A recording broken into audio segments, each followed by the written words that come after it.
కాళికాదేవి రూపం గురించి మనం చర్చించుకున్నట్లయితే ఆమె మెడలో 50 కపాలాల దండ ఉంటుంది.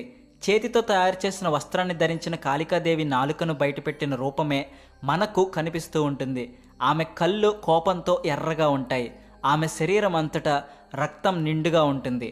ఆమె ముఖంలో 3 పెద్ద పెద్ద కళ్ళు ఉంటాయి.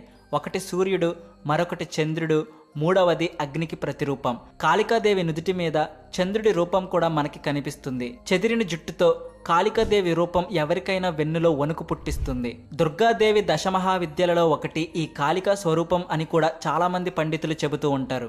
ఎవరైతే రాక్షస స్వభావాన్ని కలిగి దయాదాక్షిణ్యాలు మర్చిపోతారో అటువంటి వారిని సంహరించడానికి కాళికా రూపంలో దుర్గాదేవి జన్మించింది.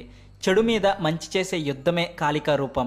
మంచి వాళ్లకు శుభ ఫలితాలను, చెడ్డవాళ్లకు దుష్ఫలితాలను అందిస్తుంది. కాళికా దేవతను మృత్యుదేవత అని కూడా పిలుస్తారు.